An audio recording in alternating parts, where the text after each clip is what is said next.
A ver, hablemos de un tema que de verdad importa para cualquiera que tenga una Afore en México. Vamos a meternos a fondo con ese misterio, esa sorpresiva retención de impuestos que puede darle un buen mordisco al ahorro para el retiro. Y es que, ¿quién no ha escuchado de esto o le preocupa que le pase? De repente, al revisar un estado de cuenta, ¡pum!, aparece una deducción de ISR que nadie esperaba. Es la pregunta del millón. ¿De dónde salió esto? ¿Y por qué? Ojo, porque el susto no es menor, ¿eh? Estamos hablando de que pueden retener hasta un 20%. Pero, y aquí viene lo importante, la buena noticia, no es dinero que ya se perdió para siempre. Es un proceso fiscal.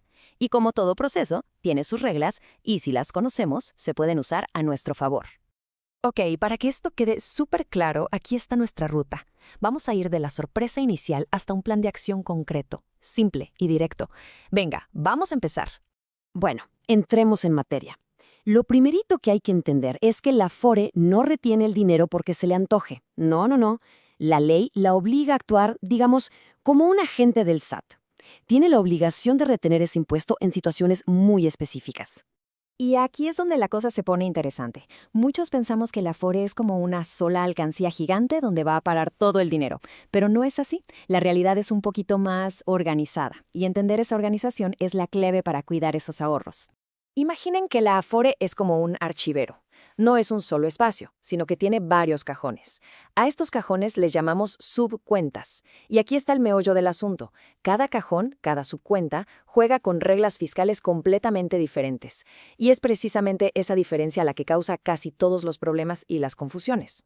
Perfecto. Ya tenemos la imagen del archivero en la cabeza. Ahora sí, vamos a abrir esos cajones y a ver cuáles son las reglas fiscales que aplican en cada uno, qué se toca y qué no se toca. Y esto que vemos aquí es probablemente una de las decisiones financieras más importantes en la vida de una persona. Porque créanme, no tiene nada que ver recibir el dinero en mensualidades, como una pensión, que pedirlo todo en una sola exhibición, de golpe. Fiscalmente son dos mundos aparte. Ahora, ¿cómo se calcula qué parte está libre de impuestos? Bueno, el gobierno usa algo llamado UMA, la unidad de medida y actualización. No hay que complicarse, es simplemente un valor de referencia. Lo único que hay que saber es que este valor cambia cada año, por allá de febrero, y es la base para muchos de estos cálculos. A ver, muchísima atención aquí porque este es, sin duda, el concepto clave de toda esta charla. El impuesto que retiene la Afore no es el impuesto final y definitivo. Repito, no es el final. Es lo que se conoce como un pago provisional. Véanlo así, es solo un adelanto, un pago a cuenta de lo que realmente se deberá al final del año. Pero, ¿cuál es la trampa? Que si no se hace nada, si se dejan las cosas como están, ese pago provisional, ese adelanto, se convierte automáticamente en el pago definitivo. Y el gran problema es que, en la mayoría de los casos, eso significa que se terminó pagando de más. Para que todo esto aterrice y no se quede en teoría, vamos a verlo con un ejemplo práctico. Vamos a conocer la historia de don Ernesto. Es un caso hipotético, sí, pero tristemente está basado en la experiencia real de miles y miles de trabajadores. Don Ernesto, imagínenselo. Después de 35 años de trabajo, decide que es momento de retirar el dinero de su subcuenta SAR 92. Lo quería todo de una vez para remodelar su casa, un sueño, que se topó con una realidad muy distinta cuando vio el depósito en su cuenta. La lección, y fue una lección bastante amarga, le llegó ya tarde, meses después. Se enteró de que esa retención que le hicieron era solo el famoso pago provisional, y que si hubiera presentado su declaración anual de impuestos, habría podido recuperar una buena parte de su dinero. La historia de Ernesta nos deja varias lecciones valiosísimas, pero la más importante, la que hay que grabarse a fuego, es esta. El impuesto real, el definitivo, se calcula una vez al año, no en cada retiro. Y justo en esa diferencia de tiempo es donde está nuestra ventana de oportunidad para planear y recuperar. Ok, perfecto. Ya entendimos el problema, de dónde viene y lo que puede costar. Ahora sí, pasemos a lo bueno, a la solución. Aquí tenemos un plan de acción, 5 pasos súper claros para tomar el control de la situación. Piénsenlo como un manual de supervivencia, una lista de cosas que hay que hacer sí o sí antes de firmar cualquier papel de retiro.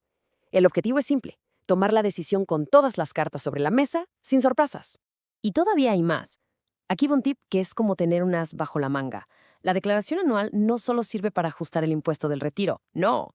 También es la oportunidad para meter deducciones personales, gastos médicos, dentales, lentes, y estas deducciones pueden bajar todavía más el impuesto a pagar, tanto que hasta podría resultar en un saldo a favor.